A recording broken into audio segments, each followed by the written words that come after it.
Bonjour. Bon, on va commencer. Ce sera une petite session en petit comité, mais c'est pas mal. On va privilégier le Cali au Canti. Merci de venir pour parler agroforesterie aujourd'hui. On a la chance d'avoir avec nous un peu tous les partenaires qui contribuent à la réalisation de ces projets en France avec Pure. Et en l'occurrence, aujourd'hui, on va avoir un agriculteur qui vient pour témoigner, Gaëtan Vecten, que je vais laisser se présenter. Bonjour, Gaëtan. Donc, je suis agriculteur à côté de Soissons et cette année, j'ai planté avec Pure Projet 2,5 km de haies. Et cet hiver, je recommence encore 2,5 km.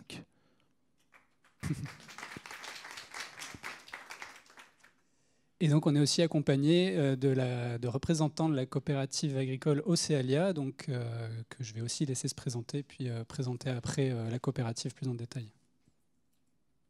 Ok, alors moi du coup Thomas Perrier, donc moi je suis coordinateur filière et agroécologie pour la coopérative Océalia. Donc en fait je travaille sur des projets qui visent à accompagner techniquement les agriculteurs dans la transition des pratiques et puis aussi à travailler à la valorisation de ceux qui s'engagent. Voilà.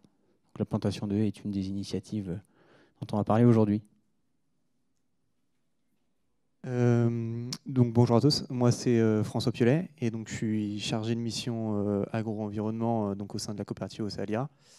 Et moi je visais un peu tous les sujets voilà, qui tournent autour de l'environnement sur une exploitation agricole, en passant par tous les sujets de biodiversité, évaluation faire des protocoles et des choses comme ça. Un gros sujet aussi sur l'eau potable, la qualité de l'eau, etc. Vous le verrez après de la position géographique de Océalia en France, mais on est en Nouvelle-Aquitaine, et donc il y a des programmes ressources qui sont lancés sur ce territoire-là. Et le sujet, donc bien sûr, de Pure, avec la plantation de haies, et aussi un autre sujet sur les certifications environnementales, HVE, MAEC et bien d'autres.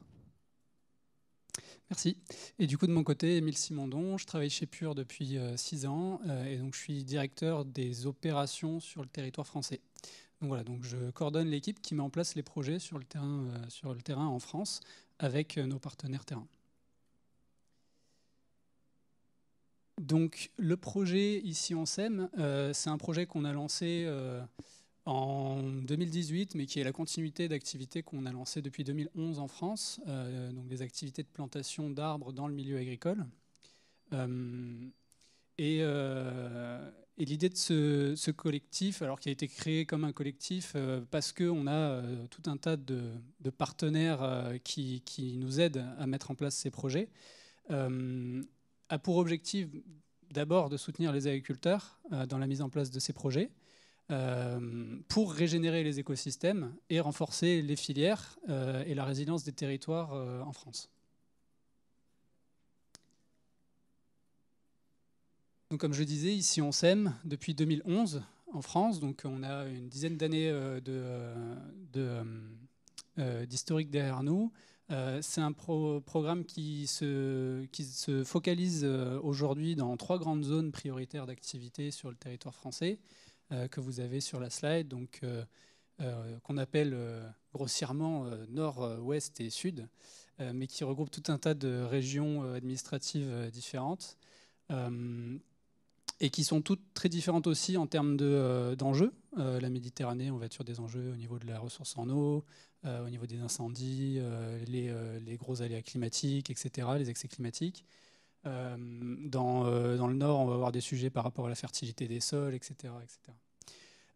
Ce qui va changer aussi, c'est les filières sur lesquelles on va travailler dans ces zones et les typologies d'agriculteurs avec qui on va travailler. Un agriculteur comme Gaëtan n'a pas du tout le même profil qu'un agriculteur avec qui on va travailler en Méditerranée ou même dans l'ouest de la France. Donc depuis 2011, on a accompagné environ 600 bénéficiaires pour à peu près 600 000 arbres. C'est sans compter ce qu'on fait cette année, et ce qui n'est pas négligeable parce que, c'est pas un détail, parce qu'aujourd'hui on est à un rythme d'à peu près 200 agriculteurs par an. Donc depuis l'an dernier, on a largement accéléré le développement de projets sur le territoire français. Et l'idée d'aujourd'hui, c'est aussi de vous expliquer comment on a réussi à faire ça. Ce n'est pas Pure tout seul qui a réussi à le faire, c'est avec les partenaires qui sont autour de la table.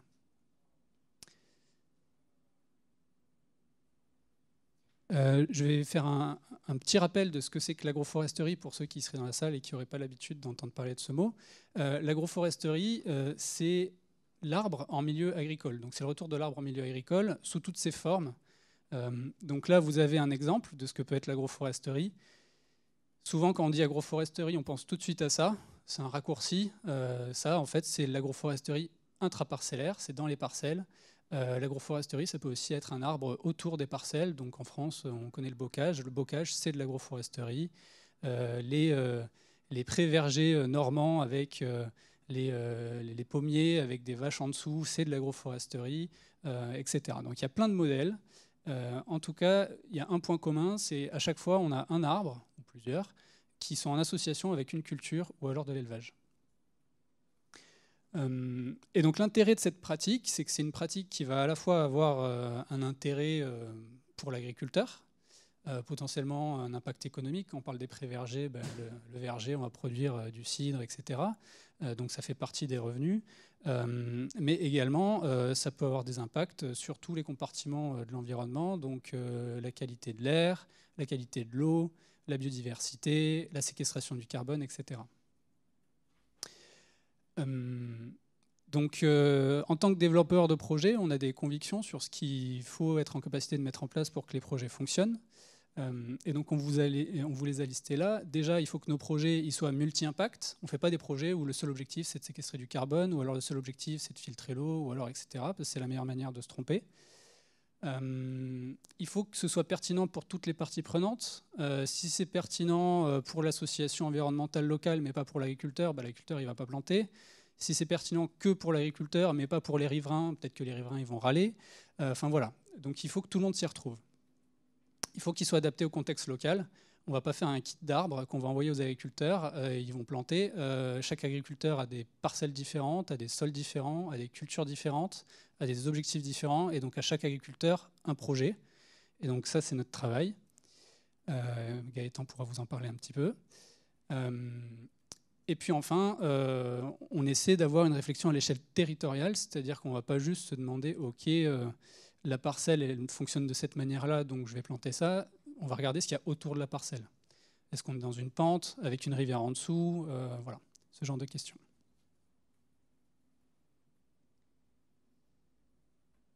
Donc, un petit calendrier pour vous expliquer comment se déroule le développement de nos projets. Donc, en France, on a une équipe de techniciens conseils en agroforesterie qui sont répartis sur le territoire national, dans les zones que je vous ai montrées, et dont le métier est d'aller rencontrer les agriculteurs et les accompagner dans la mise en place de leurs projets.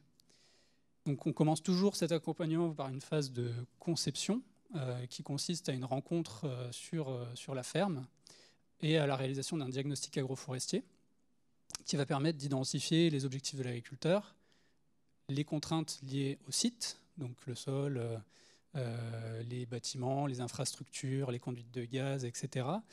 Prendre en compte toute la réglementation, et en France on en a en pagaille, même quand il s'agit de planter des arbres, sinon ce serait trop facile. Et puis grâce à toutes ces informations-là, le technicien conseil va réaliser une proposition de plan d'aménagement qui va reprendre toutes les caractéristiques techniques du projet, les densités de plantation, les essences qu'on a sélectionnées, voilà. Et donc ce document est le document support que l'agriculteur utilisera après pour pouvoir réaliser son projet. Une fois qu'on a réalisé cette partie-là, on passe les commandes, on gère les livraisons pour l'agriculteur, et puis l'agriculteur, lui, s'occupe de réceptionner, de préparer son sol, et puis d'implémenter, donc de planter au sein de ses parcelles. Et enfin, une fois que c'est planté, c'est pas terminé. Alors j'ai envie de dire surtout pour l'agriculteur, mais pour nous non plus, on a une phase de suivi des projets. Une fois que le projet est planté, on revient dans l'année suivant la plantation pour faire un suivi, donc vérifier les résultats de la plantation, la qualité de la reprise, vérifier si on n'a pas fait des erreurs en termes de choix d'espèces, etc., etc.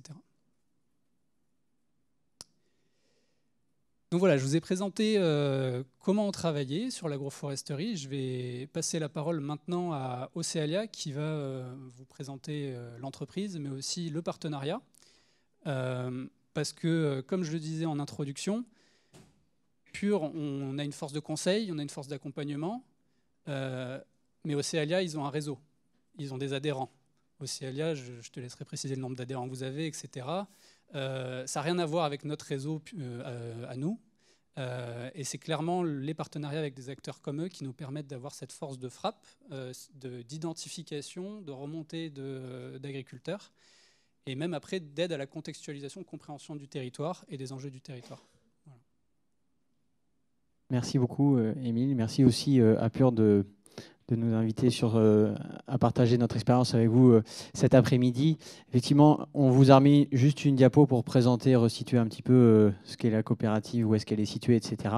Donc, Océalia, c'est un groupe coopératif qui est constitué de 7500 adhérents qui sont actifs. Donc aujourd'hui, la coopérative au total, filiale comprise, c'est un peu plus de 1500 salariés, quelques marques d'agroalimentaire sur lesquelles je ne vais pas forcément m'attarder aujourd'hui.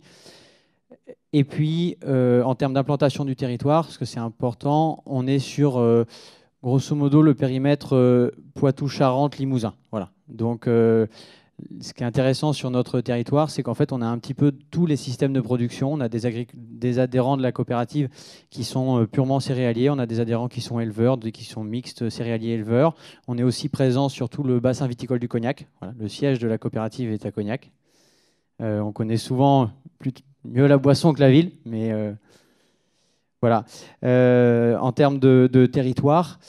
Et puis, pour faire le lien aussi avec le sujet du jour et l'événement, c'est une COP qui a lancé sa stratégie RSE il y a déjà un petit moment, qui bénéficie du label engagé RSE et qui a lancé une démarche auprès de ses adhérents qui s'appelle le sillon responsable.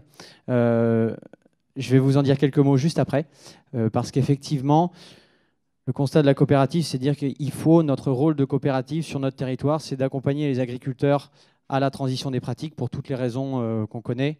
Mais effectivement, il y a vraiment, nous, le besoin d'accompagner nos adhérents, et ils sont demandeurs, et il faut les accompagner au mieux sur cette transition qu'on essaye de résumer, nous, en 7 enjeux principaux. Et je parle de ça parce qu'on va voir que la haie, et l'arbre, de manière générale, est assez transversale là-dedans.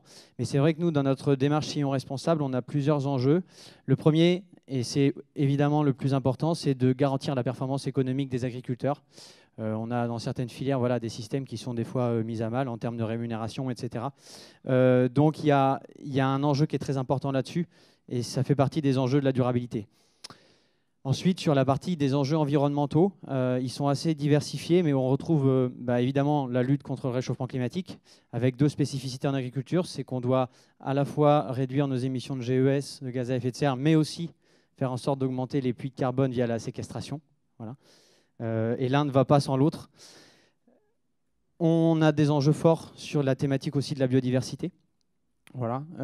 Sur la qualité de l'eau, François en parlait un petit peu tout à l'heure, on a des problématiques à la fois de qualité de l'eau, de gestion quantitative de l'eau aussi, avec les questions de l'irrigation, etc. Et puis sur les sols aussi, alors les sols qui constituent finalement le réservoir de production sur le long terme pour les agriculteurs. On en discutait juste avant tout à l'heure, mais effectivement qu'il est nécessaire de préserver, parce que la fertilité du sol, finalement, c'est le support de production de l'agriculteur, et c'est très lié à l'enjeu carbone, mais c'est un enjeu important. Un enjeu sur le bien-être animal pour les productions d'élevage, là aussi la haie peut y contribuer. Et puis un enjeu fort qu'on ressent et qu'on voit beaucoup sur notre territoire, c'est aussi de pouvoir aider les agriculteurs à communiquer sur leurs pratiques. Pour ceux qui s'engagent dans des pratiques de transition agricole, il faut qu'on soit capable de souligner aussi leurs efforts. Et c'est vrai que des fois, pour discuter tous les jours avec des agriculteurs, la situation n'est pas toujours simple sur le terrain, sur cet enjeu-là. Voilà. Donc voilà en fait aujourd'hui ce qu'est le sillon responsable qui couvre en fait tous ces enjeux-là. Et donc je pense qu'on peut passer à l'animation d'après. Pourquoi on vous présente cela aussi? Non, juste la diapo. Voilà. C'est qu'en fait l'arbre et la haie, pour faire le lien avec le sujet du jour, en fait il est au milieu de tout ça. Tu l'as dit, tu l'as très bien dit dans ta diapo d'avant, Émile. Mais effectivement, la haie permet d'améliorer la séquestration du carbone. Elle permet de restaurer ou d'améliorer les niveaux de biodiversité sur les parcelles, de faire de l'ombre pour les animaux. Au niveau sociétal, on parlait aussi sociétal, mais ça a un aspect paysager qui est très important. Voilà, donc en fait, on est très transversal sur tous ces enjeux, et c'est un levier qui est vraiment, nous, au cœur de la démarche sillon responsable de la COP. Voilà. Donc là, je vous ai parlé un petit peu de manière abstraite de ce qu'étaient les enjeux du sillon responsable, mais concrètement, qu'est-ce qu'on fait nous dans cette démarche en fait? En lançant ça, donc c'est vraiment une démarche qui est pilotée par le comité de direction, par la direction générale chez nous, par le conseil d'administration. C'est une démarche en fait où on a créé un référentiel où on fait l'inventaire de toutes les pratiques qu'on considère comme durables sur les exploitations, en termes donc au niveau de tous les enjeux qu'on a vus juste avant. Et en fait, l'idée, c'est de faire un diagnostic chez nos agriculteurs de où est-ce qu'ils en sont sur ces pratiques-là.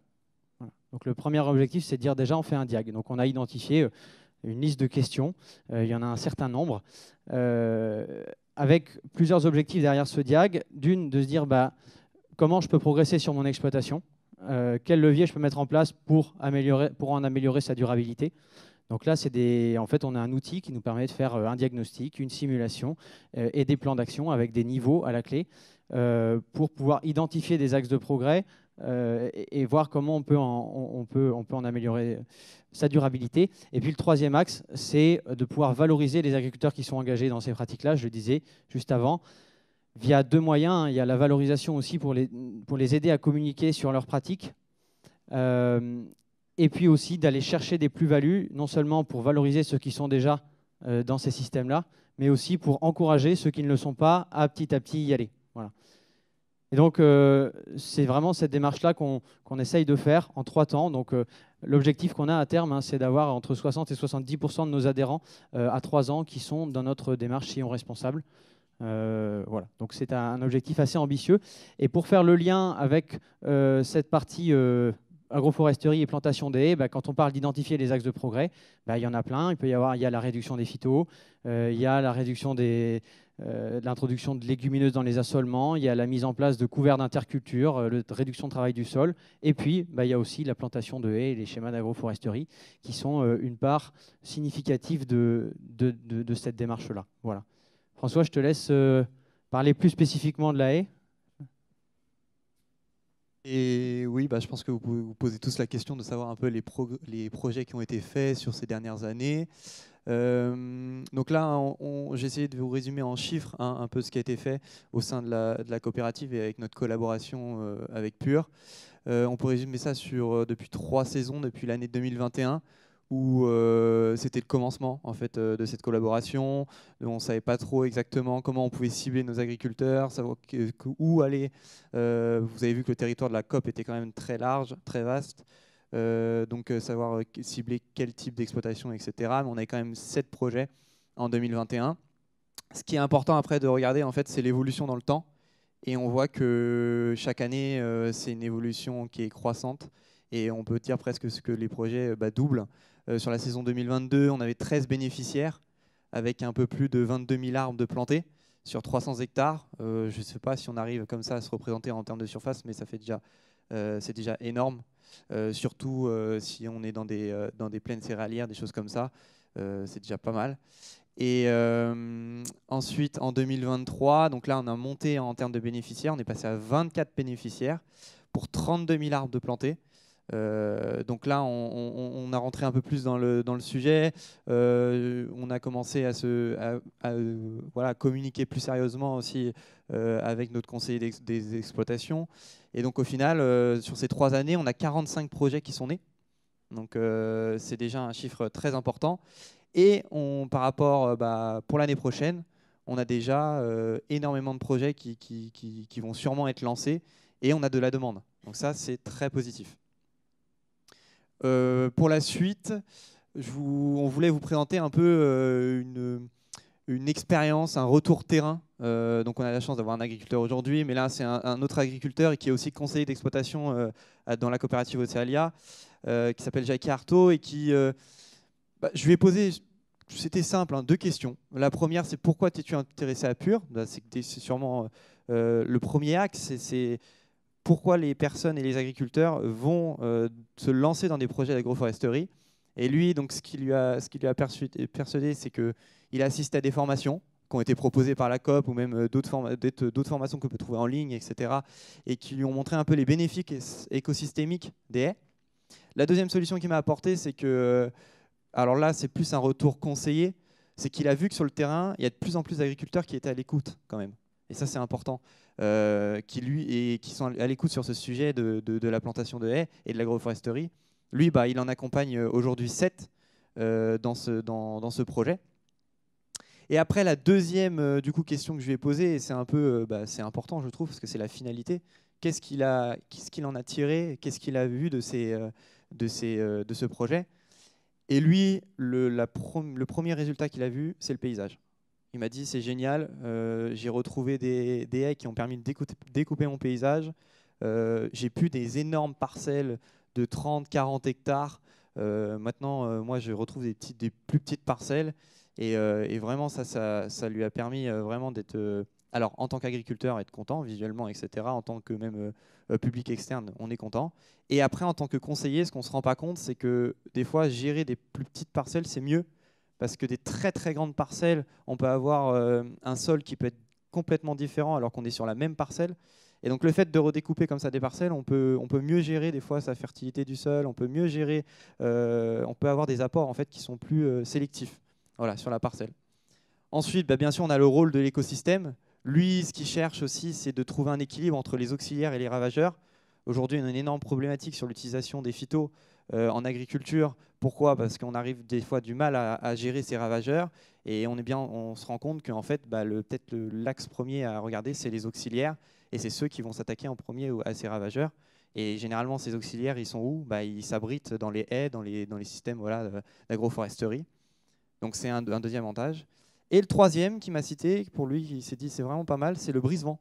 On oublie des fois, mais une haie, ça peut quand même, lors de grosses rafales de vent, de tempêtes de vent, ça peut quand même freiner ça et éviter que les céréales soient couchées à la suite pour la récolte. Donc voilà, on a trouvé que c'était assez pertinent quand même comme résultat. Je vais laisser la main, je pense, à un agriculteur maintenant qui est présent, qui va pouvoir vous donner son expérience.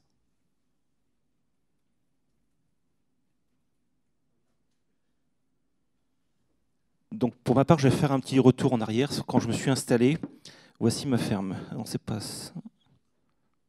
C'est pas ça. J'avance, je sais pas. T'as pas mis les photos ma ferme, c'était pas compliqué. Tous les 2 ans, c'était une betterave. Donc labour tous les ans sur ma ferme. Et dès qu'il pleuvait, 20, 30, 40 mm, c'était des tonnes de boue qui sortaient des champs. Donc, prise de conscience, ça pendant 5 ans, temps de réfléchir, trouver des nouveaux modèles. Et je suis passé assez rapidement en agriculture de conservation des sols et en non-labour. Donc, réduire le travail du sol et planter, avoir des plantes vivantes en permanence dans le sol. À ce jour, j'ai plus d'eau qui sort des champs. S'il y en a qui, quand il pleut beaucoup, l'eau qui sort, elle est claire, elle est nette, il n'y a pas de boue. La terre reste dans mon sol. Et ça, le sol, c'est quand même pour un agriculteur le bien ultime. Donc voilà, c'était ça. Ensuite, on a monté une association d'agronomie avec une quinzaine d'agriculteurs qui travaillent sur l'Aisne, la Marne. Et on a commencé à travailler de plus en plus l'agronomie. Et c'est évident, il faut mettre des arbres dans les champs pour faire des réduire le vent. Excusez-moi, je suis un peu stressé. Réduire le vent, avoir les insectes en permanence dans les champs. Un carabe, ça va manger des œufs de limaces. Cette année, j'ai ressemé 20% de mes colzas parce que les limaces ont tout mangé. Donc, on doit absolument recréer une biodiversité en intraparcellaire. Alors, j'ai pas les photos, c'est un peu. Cette année, donc on a planté 2,5 km de haies avec Pure. Ça s'est très bien passé. Donc j'ai demandé à une école d'agriculture de venir avec 2 classes pour planter, parce que je voulais qu'il y ait un acte important vis-à-vis des jeunes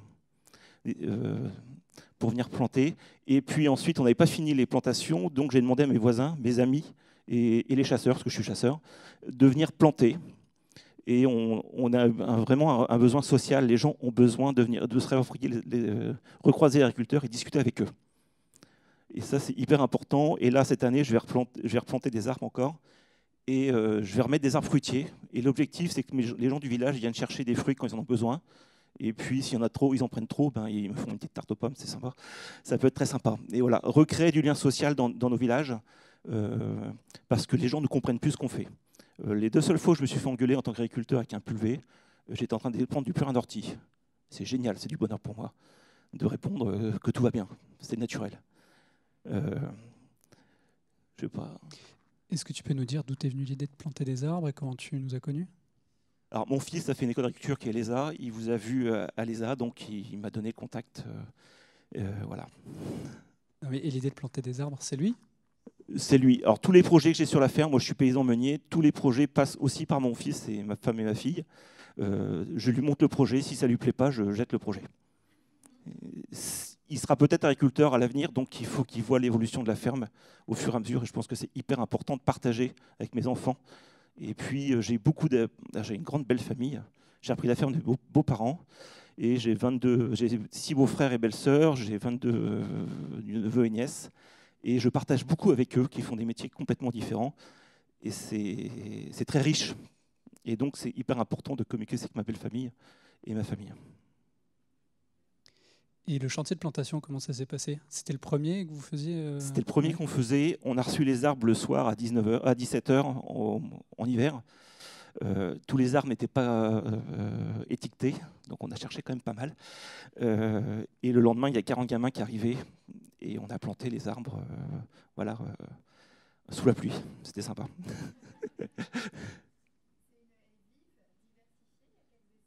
Oh, j'ai plus les essences. Il y a une dizaine d'essences et tous les 20 mètres, il y a des arbres de Auger.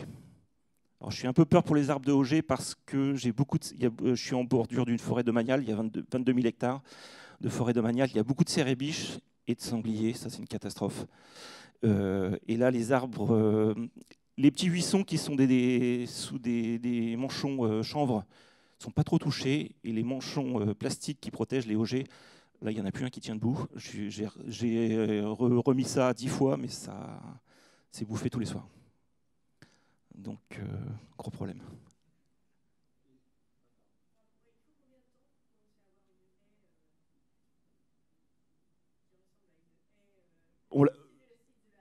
On la voit déjà.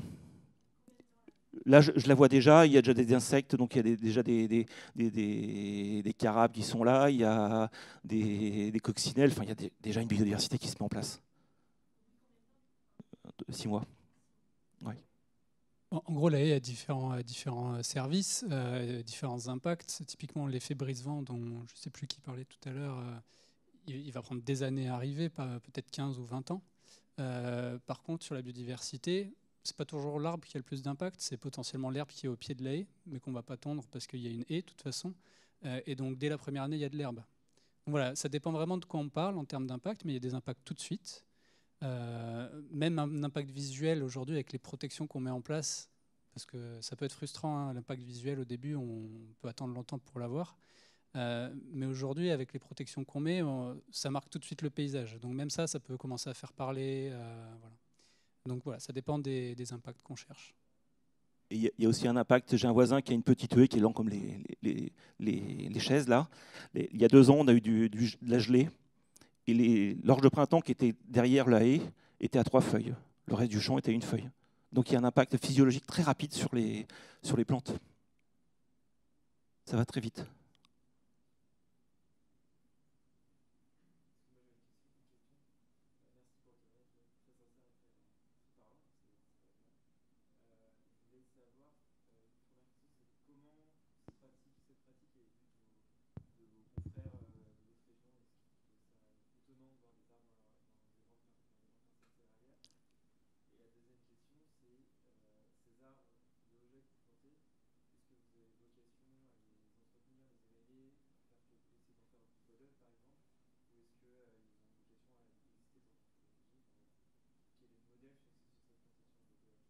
Alors, vis-à-vis de mes collègues, c'est très compliqué. On est dans un système un milieu agricole soissonné qui est assez difficile. Donc déjà, je suis un ovni dans le système, dans la bourre. C'est déjà très compliqué, je suis déjà très mal vu. Alors, remettre des arbres dans les champs, ça, c'est difficile. Bon, c'est pas grave, hein, c'est très bien. Les arbres de Auger, pour l'instant, moi, j'ai encore 15 ans à faire. Mon fils verra. Non, je vais les entretenir pour faire des beaux arbres, des beaux fûts, mais on verra. Il verra bien, il assumera. Peut-être avant les prochaines questions pour compléter sur celle-ci, on sent vraiment des dynamiques différentes en fonction des territoires. Là, on parlait d'Océalia avant. Au CEALIA, nous, notre problème, c'est pas de trouver des agriculteurs, c'est de pouvoir les accompagner, c'est d'avoir suffisamment de financement pour les accompagner. Notre technicien qui travaille sur le terrain avec Océalia, il nous appelle à chaque fois, il nous dit est-ce que vous pouvez me débloquer du budget pour que je fasse plus d'agri? Ils ont plein d'agri. Quand on est dans d'autres zones de France, parfois c'est plus compliqué, en effet, pour trouver des porteurs de projets. Donc voilà, j'ai pas toujours des explications rationnelles. Parfois c'est parce que c'est des zones historiquement un peu plus bocagères, où il y a eu un peu plus d'arbres, où il y a eu peut-être un peu plus d'élevage, je sais pas. Il y a, à mon avis, des raisons différentes à chaque territoire. Mais voilà, on n'a pas ce cas de figure partout. Mais après, c'est aussi grâce à des agriculteurs comme Gaëtan qui sont dans des zones où il n'y a pas grand monde qui veut le faire pour le moment, mais qui le font quand même, que ça change. Voilà. L'agriculteur que vous voyez au début sur la première slide, je ne sais pas si on peut revenir dessus. Ici, là, c'est Jean-Bernard Guyot, il est dans la Marne, en zone de production betterave sucrière, grande culture, etc. Il est en bio, il fait de l'intraparcellaire. Bah, il n'y a personne qui lui parle, quoi. À part ceux qui se disent à 40 km à la ronde, oh, c'est intéressant ce que tu fais, est-ce qu'on peut en parler, voilà. Mais c'est des gens hyper importants parce que c'est d'eux que ça part. Voilà. Ouais, je voulais juste repréciser un petit truc. C'est surtout ça qui est hyper important. En fait, ça dépend vraiment des secteurs où on est. Nous, on voit à la coopérative, on a vraiment deux leviers. Le fait qu'il y ait un agriculteur qui teste, et ça interroge forcément les autres agriculteurs qui sont autour. Et même s'il y en a qui sont très... oui, il y a rien, qui veulent rien entendre, d'autres s'interrogent, voient qu'en fait ça marche. Et de fil en aiguille, des fois ils passent même plus par nous, ils vont directement appeler Pure Projet et ils disent voilà, j'ai vu ça, ça peut peut-être marcher, ça m'intéresse aussi. L'autre action, et si on peut revenir sur la slide, c'est aussi via nos conseillers d'exploitation. Je voulais souligner quand même le travail de Jackie. Il est dans, je ne sais pas si vous connaissez un peu, il est vers en dessous de Poitiers, plus sur le secteur de Civray. Et lui, il est conseiller d'exploitation et agriculteur. Et eux, ils font un travail vraiment où ils ont leur panel d'adhérents. Ils en ont à peu près 60-70 et ils font leur travail déjà au préalable pour savoir quels agriculteurs sont plus avancés entre guillemets sur le sujet de l'agroforesterie ou quoi. Et ils vont aussi aller persuader ou même juste émettre le projet d'agroforesterie à d'autres agriculteurs. Et eux, ils font un travail sur le terrain qui est assez remarquable pour justement changer les pratiques, adapter avec de nouvelles pratiques, etc. Et sur la slide d'avant, quand je vous ai montré en 2023, c'était les projets qui sont validés et qui vont se faire sur cet hiver-là. Et les projets 2024, vous voyez qu'on est déjà à 27. Ça, c'est le nombre de demandes qu'on a décalé sur 2024, parce que comme l'a dit Émile, en fait, on ne pouvait pas financer tout sur l'hiver 2023-2024. Donc ça, c'est les demandes qui seront faites sur l'hiver 2024-2025. Sans avoir commencé à communiquer sur 2024. Sans avoir commencé à communiquer sur 2024. C'est-à-dire que nous, notre communication, on ne l'a même pas faite sur les réseaux sociaux ou quoi. Hein.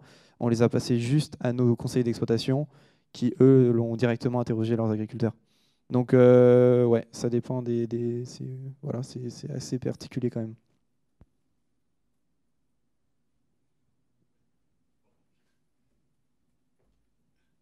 Alors justement, comme le sujet de la conférence est sur le passage à l'échelle, je comprends qu'il y a des différences selon les régions, mais dans les régions où il y a de la demande, vous avez dit qu'il y a des problèmes de financement.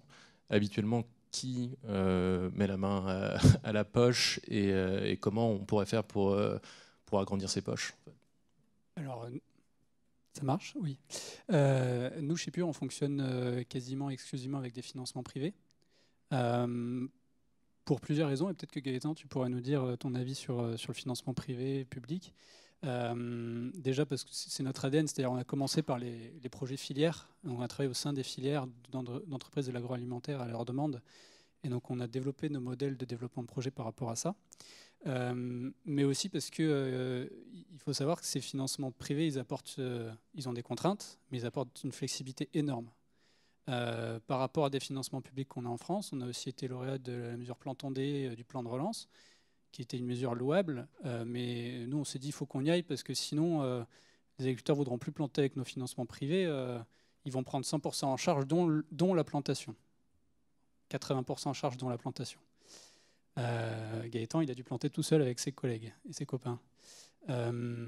En réalité, 95% des agriculteurs qu'on est allé voir nous ont dit on ne veut pas de votre financement public, on veut que du privé.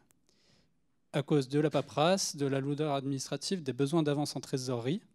Pour vous donner un exemple, 2500 arbres comme Gaëtan, en termes de juste de coût de matières premières, c'est plus de 10 000 euros. Donc s'il faut les acheter et attendre 2 ans que l'administration arrive à sortir les sous, eh ben, tout ça, c'est de la poche de l'agriculteur, c'est de la trésorerie et ça ne permet pas de financer autre chose. Au-delà de toutes les autres lourdeurs et latence, etc., et la charge administrative qui repose sur eux. Donc voilà pourquoi on travaille avec le privé. Maintenant, comment convaincre davantage le privé de contribuer à ces projets?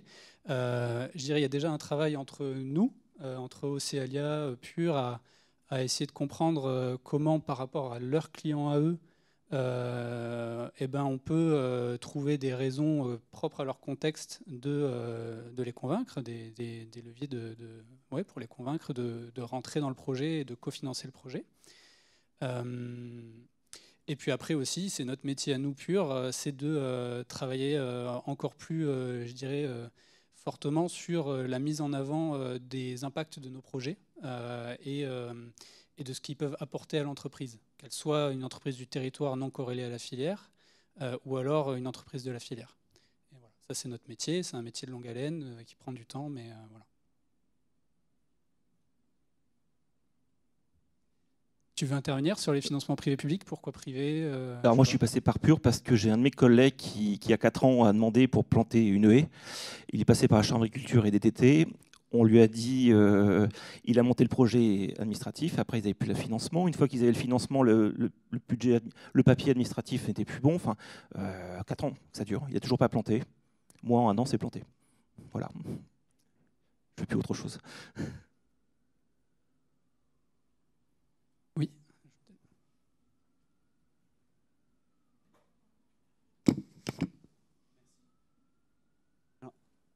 Allô? Ouais, merci beaucoup. Alors, je vais poser une question, je suis complètement néophyte.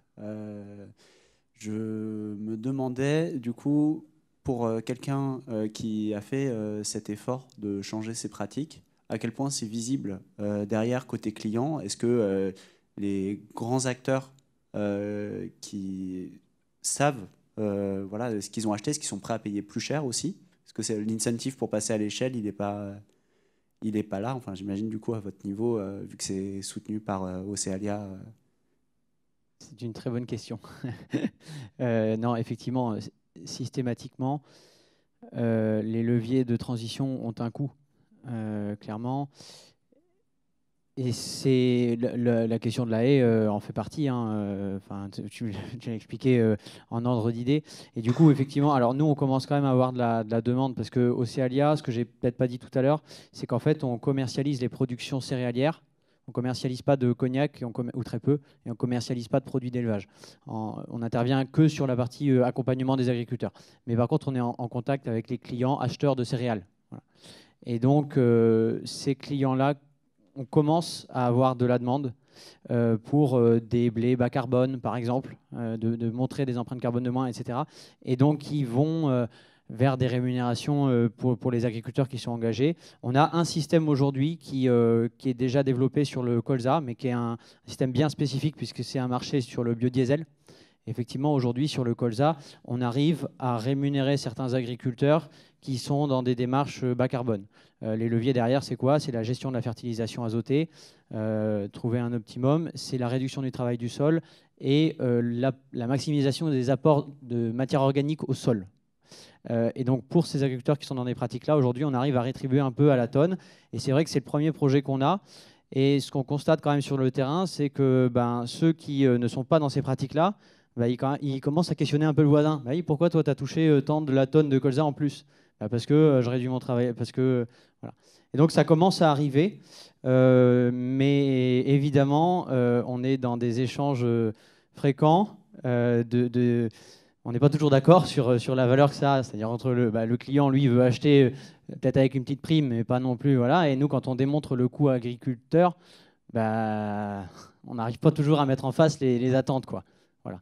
Donc c'est vraiment des projets, mais on est en cours. Et vraiment, les projets, là, rien qu'en 6 mois, j'ai vu pas mal de demandes arriver, et là on a 7 ou 8 pilotes qui sont en cours. Voilà, pour essayer d'y arriver, quoi. Peut-être pour compléter, en fait, on peut travailler à plein de niveaux différents pour la rétribution entre guillemets de l'agriculteur pour l'effort. On peut travailler déjà sur la valorisation économique de la haie. C'est pas développé dans toutes les régions de France, mais il y a des zones où il y a des vraies filières de valorisation du bois issu des filières agroforestières, notamment pour la biomasse, pour substituer à de l'énergie fossile, mais aussi, par exemple, ce qui fait de plus en plus, c'est pour remplacer de la paille dans les litières animales par de la plaquette de bois.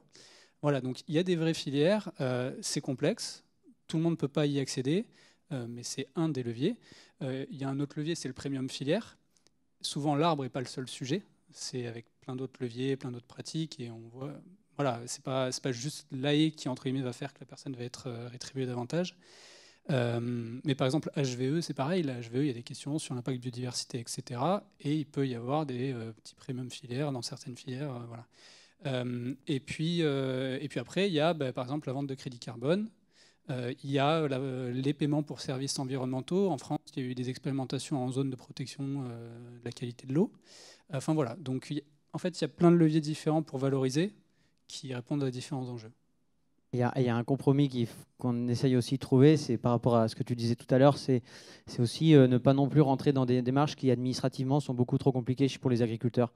Donc en fait, il faut réussir à trouver un compromis entre d'avoir les bonnes données nécessaires pour prouver qu'il est dans ces pratiques-là, sans être dans un schéma trop complexe non plus, qui va finalement coûter beaucoup plus de temps à l'agriculteur qui va lui en rapporter à la fin, quoi. Et on en parlait avec Gaëtan au début, avant de commencer. Mais aujourd'hui, la politique agricole commune aussi devient incitative pour la plantation de haies. Il y a des aides qui sont conditionnées à certaines actions en faveur de l'environnement. Et la haie est inscrite. Il y a même un bonus haie qui peut être accessible à certaines conditions. Voilà. Donc en gros, il y a tout un tas de choses.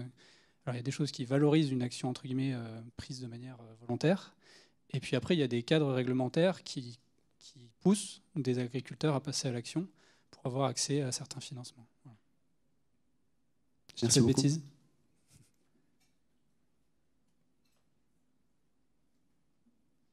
Est-ce qu'il reste des questions? Bonjour. On entend parler de plein de nouveaux trucs là, qui se préparent. De labellisation de la haie et tout ça. Enfin, qu'est-ce que vous en pensez, vous, chacun des acteurs, que ce soit le label haie, par exemple, ouais. Label haie, non? Vous connaissez le label haie? Ouais. Ouais, voilà, le label haie, c'est un dispositif qui est porté par l'Association française d'agroforesterie, l'Arbre champêtre, la FAC, agroforesterie, et qui a pour objectif d'aider les agriculteurs à mieux valoriser le bois issu de leur haie et gérer de manière durable.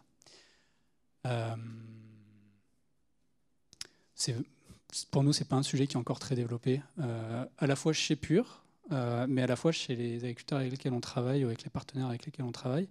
Je pense que c'est déjà beaucoup lié à notre présence territoriale. Les acteurs qui travaillent le plus là-dessus, c'est Normandie, Bretagne, Pays de la Loire. C'est des zones où on n'est pas les plus présents, mis à part la Normandie, mais c'est plus récent. Donc voilà, je pense que c'est aussi le temps du déploiement, c'est une nouvelle filière qui doit se développer.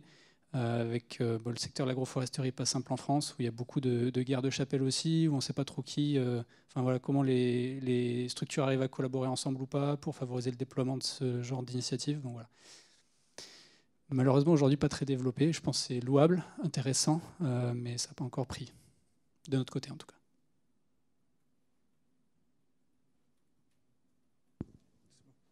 Donc aujourd'hui, beaucoup de collectivités territoriales essaient de travailler sur l'autonomie alimentaire. Est-ce que vous avez été sollicité sur des projets de forêt-jardin? Non. Non. On n'a pas été sollicité sur de la forêt-jardin. On a été sollicité sur les forêts, les mini-forêts Miyawaki, voilà. Mais les forêts-jardins, non. Non, c'est vrai. Les plans alimentaires territoriaux, enfin, c'est ça dont vous parlez, ont un impact parce qu'ils parlent aussi de l'agroforesterie. Voilà, il y a un sujet lié à ça. Mais je pense que de base, on n'est pas très identifié par ces acteurs-là, parce que nous, on parle aux coopératives, aux agriculteurs, et pas trop aux autres structures. Donc voilà, ça explique sûrement pourquoi on n'en a pas beaucoup entendu parler. Nous, on a été un petit peu sollicités. Parce qu'en fait, on a été sollicité jusque-là plutôt dans le stade de réflexion, mais en tout cas, on participe au groupe de travail quand il y en a, quand on est sollicité. Notamment, c'est vrai que nous, sur les agglos, c'est principalement La Rochelle, Poitiers, Angoulême, Saintes et Niort. Voilà. Donc, on fait partie des réflexions parce que, oui, effectivement, on a des entités, même des meuneries avec qui on travaille, qui sont sur le territoire, etc. Voilà. Ce qui est complexe, c'est des initiatives qui sont très intéressantes. Ce qui est des fois complexe à mettre en œuvre, c'est que souvent ça tourne autour de mettre en place des petites unités autour des villes, etc. Et c'est vrai que nous, quand on est sur un territoire qui couvre tout le Poitou-Charentes, c'est difficile de dire on va mettre en place une usine d'un tel là à Poitiers, l'autre à Niort, etc. Mais par contre, c'est une vraie réflexion qui est en cours. Et on est, pour l'instant, moi, j'ai pas encore eu d'initiative concrète. Les réunions qu'on a eues là-dessus, c'était plutôt des états des lieux finalement de la production autour d'un territoire. Parce que l'idée aujourd'hui, c'était une exploitation d'eucalyptus à papier. Et aujourd'hui, donc, il y a une forêt de chênes tout autour. Donc, il y a à peu près 7 hectares d'eucalyptus. Il y a 15 hectares de chênes pubescents à peu près autour.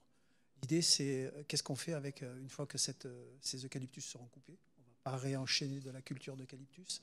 Donc, comment on reconstitue l'écosystème? Et dans cet écosystème, est-ce qu'on fait de l'agroforesterie ou une forêt-jardin? Est-ce qu'on laisse la forêt